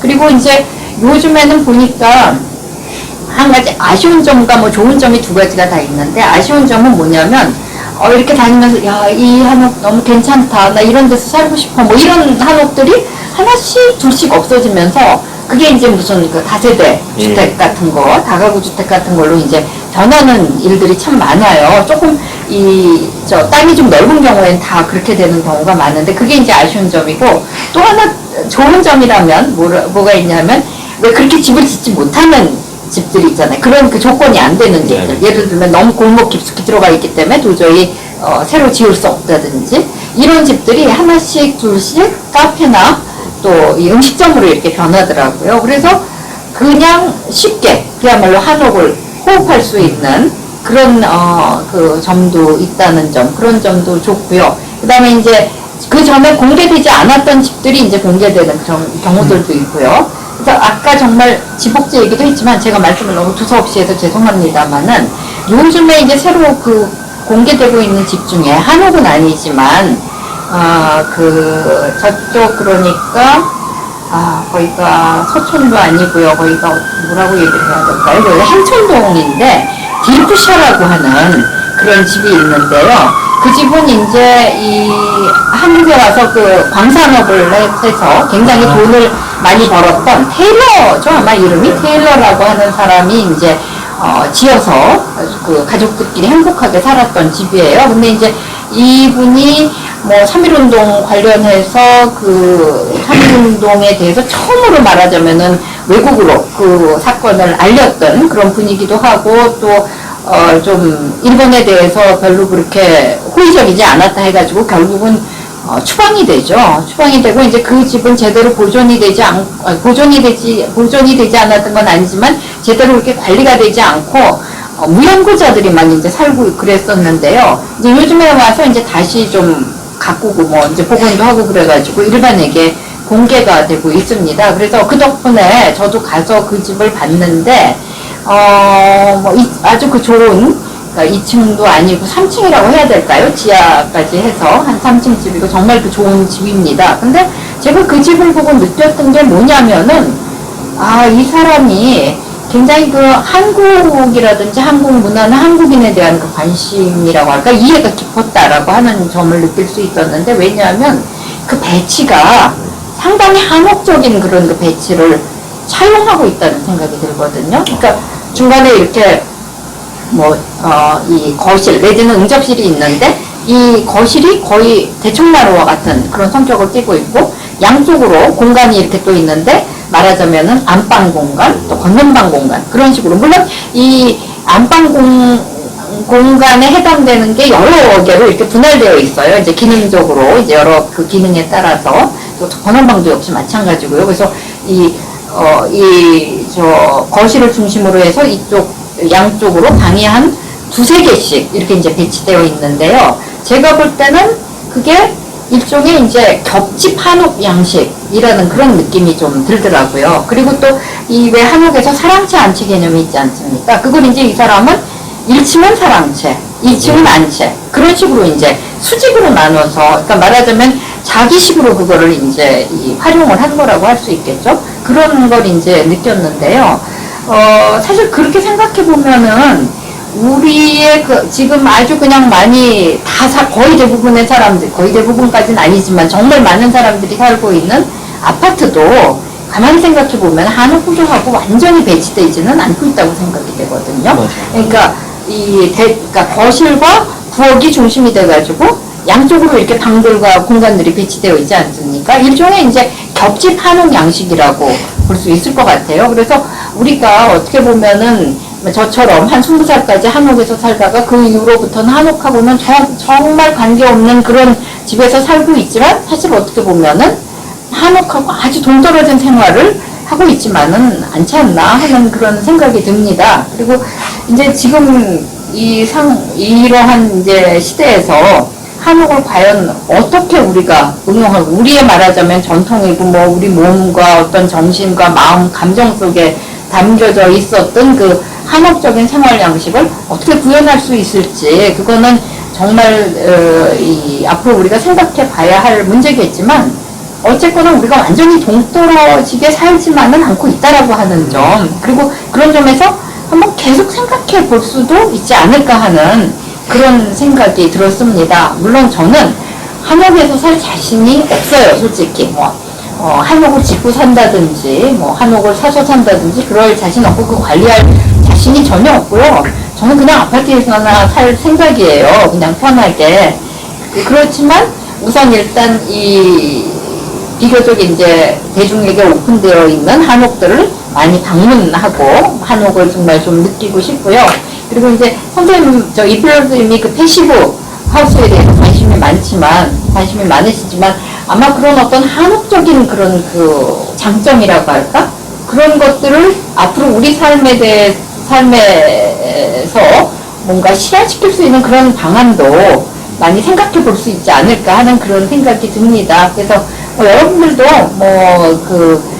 어떤 테마를 택하시든지 간에 택하실 수 있을 거고요. 그리고 사실 그렇다고 해서 제가 무슨 한옥을 열심히 공부한 것도 아니고, 그것에 대해서 무슨 책을 쓰겠다는 그런 생각도 아니고, 또 한옥에서 살겠다는 그런 것도 아니지만, 어쨌거나 열화당에서 나온 책들을 접한 이후로 거의 한 30년 정도를 계속 한옥을 생각하면서 살았거든요. 그래서 제 삶에 무슨 변화가 있었는지 솔직히 저는 잘 모르겠어요. 그렇지만 그래도 계속 그러고 살고 있고, 아마 앞으로도 계속 좀 그렇게 살지 않을까 하는 그런 생각이 드는데, 여러분들도 뭔가 어느 날 뭔가 끌리는 게 하나 있다면, 그걸 한번 좀 꾸준하게 지속적으로 이렇게 탐색해 보시고, 찾아보시고, 생각해 보시고, 느껴보시고, 그럴 수 있지 않을까 하는 그런 생각이 듭니다. 너무 두서없는 말씀 죄송합니다. 예, 선생님 저 너무 재밌게 들었고요. 선생님의 어떤 삶의 어떤 한옥과 함께한 여정도 제가 들은 것 같고, 그래서 제가 또 하나 느꼈던 거는 조만간에 선생님을 모시고 서울 한옥 박사를 다녀야 되겠다. 저는 한옥에 대해서는 잘 모르고 저는 그냥 느끼는 거고요. 아마 이제 그렇게 하면은 좋은 말씀을 주실 분들이 남경 선생님도 계시고, 또 이 건축에 대해서 관심이 많으신 이필 선생님도 계시고, 그래서 좋은 말씀을 주시지 않을까 선생님께서 생각이 이렇게 듭니다. 기회를 제공해 주시면 저희가 이제 거기 가가지고 서로 이제 이야기를 할 수 있는 거니까. 우리 동네 와보셨어요? 네, 서촌모에 많이 갔어요. 저는 사실은 딜쿠샤 바로 밑에 사는데 한 번도 안 가봤어요. 저 이야기만 듣고 딜쿠샤가 사진. 정말 그 위에서 지금 그 번역이 돼서 책도 나왔거든요. 소방백골이라는 책이 나왔고, 살았던 사람들의. 그래서 그쪽에 그 딜쿠샤에서 위에서 보면은 거기가 다 이제 지금이야 뭐 집들이 많지만 그때 당시에는 집이 없고 이제 다 이제 거의 언덕에 그 딜쿠샤만 있는 도시여가지고 딜쿠샤에서 보면은 서점 형무소가 다 보였어요. 예, 그래서 다 안에가 보여서 그때 있던 유명한 집이 홍란파가 옥정. 이상 3개의 도시와 건축했습니다. 저희가 너무 재밌었고요. 근데 더 이야기할 이야기가 많겠지만 저희가 시간이 있기 때문에 저희가 조만간에 다녀와서 다시 말씀을 하겠습니다. 예. 자, 마지막입니다. 벌써 이미 시간이 많이 지났기 때문에 저는 간략하게 이야기하도록 하겠습니다.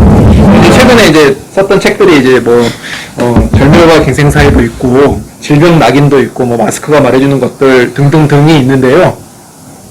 책 이야기 말고 가볍게 영화 이야기 하려고 합니다. 저는 어제 저희 이제 아내가 이제 생일이기도 했고 또 집이 너무 더워서 영화를 보러 갔습니다. 오래간만에 이제 극장 나들이를 했는데요. 시원하고 굉장히 좋더라고요. 그리고 사람들이 또 극장에 가득가득 있는 모습을 보면서 아, 코로나가 약간 좀 끝나가는 모양이구나. 이제 뭐 저기 뉴스에서는 다시 확진자가 뭐 증가를 하고 있긴 하지만, 그래서 무엇을 봤느냐? 탑건 매브릭을 보았습니다. 탑건 전편이 아마 1986년도에 만들어졌고 한국에서는 1987년도에 개봉이 됐다고 하는데, 시간이 굉장히 많이 지나가지고 그 탑건에 나왔던 주인공들이 그대로 이번 탑건 매브릭에 나왔습니다. 최근에 이제 그 헐리우드 액션 블록버스터를 보면은 대부분은 CG로 찍혀져 있죠. 사실은 한 20년 전에 주라기 공원이 처음 나왔었을 때 저희 CG를 보고 공룡을 보면서 굉장히 감동을 받았던 경험이 있는데, CG 기술은 계속 발전을 하고 훨씬 더 이제 복잡한 것들을 다 구현을 하지만, 최근에 나온 어떠한 그 CG로 된 기술, 진보된 기술로 만들어지는 영화를 봤었을 때 예전만큼 그런 감동은 없었던 것 같습니다. 근데 이번에 CG가 거의 들어가지 않은 실사로 다 찍혀져 있는 액션 영화를 봤는데 너무 감동인 거예요. 그 배우들의 어떤 감정이라던가 이런 것들이 그대로 이제 스크린을 통해서 전달되는 어떤 감동을 받았습니다. 근데 이제 그 내용을 보게 되면 아마 저는 이게 약간 그 스포일러를 해도 괜찮을 게, 이 영화는 스토리가 이렇게 중요하지 않기 때문에 액션을 보러 가는 영화이기 때문에 조금 이야기를 드려도 될 것 같은데요. 이제 시간이 지나서 이제 예전에 어떤 그 비행기를 모는 전투 기술이 더 이상 중요하지 않고 사람이 모는 어떤 비행기 더 이상 중요하지 않은 이런 지금 현재의 상황, 무엇이 중요해졌느냐? AI라던가 드론으로 전쟁이 이루어지는 상황에서, 그렇다면 조종사들은 어떻게 하고 있느냐? 이제 이런 이야기입니다. 약간 그 20대 때 탐 크루즈를 보다가 시간이 훨씬 지나서 이제 굉장히 나이가 많이 먹은 탐 크루즈가 자신의 어떤 조종사의 어떤 정체성이라고 하는 것이 더 이상 필요 없는 상황 속에서 그때 사람들이라고 하는 것, 직업이라고 하는 것, 기술, 그 사람들이 가지고 있는 기술이라고 하는 것은 또 어떤 의미가 있는가, 이런 것들을 또 영화를 보면서 생각을 해볼 수가 있었고요. 이제 이런 것들이 최근에 이제 기술이 굉장히 발전을 하면서 우리 모두가 약간 두려움을 가지고 있잖아요. 그러니까 예를 들어서 뭐 사실은 공부하는 것 역시 어느 순간에 AI로 대체될지도 모른다는 그런 어떤 막연한 두려움들을 가지고 있는데, 그 속에서 우리가 기술의 진보만 몰입하다가 잃어가고 있는 것은 또 무엇이냐, 어떤 사람들의 어떤 정체성이라든가 관계라든가 또는 그 사람들이 가지고 있는 조금조금한 기술들, 이런 것들은 무엇인가, 이런 것들도 한번 생각을 해보면 좋지 않을까, 그런 생각을 했고요.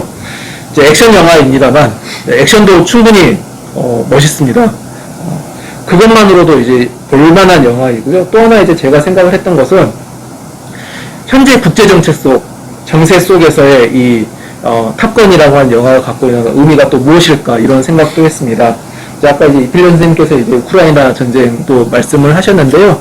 1986년도에 탑건이라고 하는 영화가 처음 등장을 했었을 때 이제 미국의 상황이라고 하는 것이 60년대, 70년대 베트남 전쟁을 겪으면서 이제 그 이후에 미국의 어떤 국제적인 위상이라고 하는 것이 점점 추락해져 가고, 예전만큼의 어떤 영향력이라고 하는 것도 계속 떨어져 가고, 미국인의 어떤 자부심이 떨어졌을 때, 이제 80년대 이제 레이건이라고 하는 새로운 대통령이 들어오게 되면서, 과거의 어떤 미국의 어떠한, 영광을 재현을 하려고 하는 그런 상황 속에서 탑건이라고 하는 영화가 나왔고, 이 영화가, 미국이 여전히 건재하구나.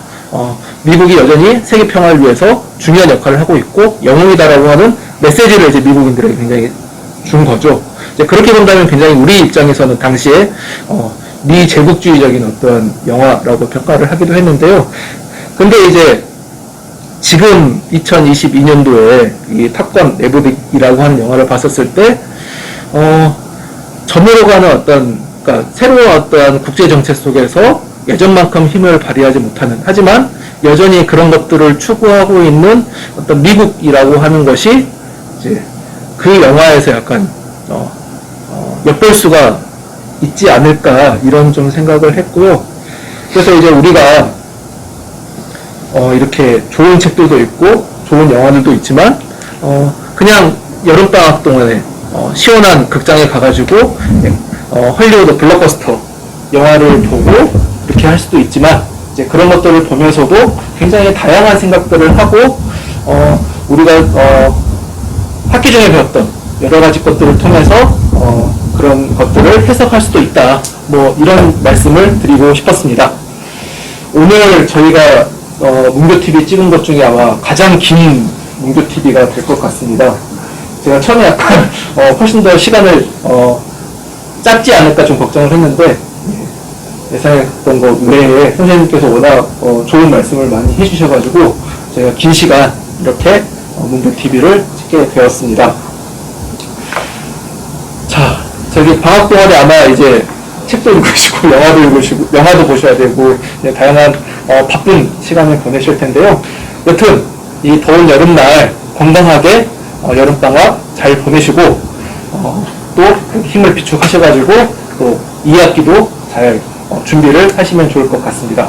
그러면 저희는 8월 달에 다시 돌아오도록 하겠습니다. 예, 다들 건강하시기 바랍니다.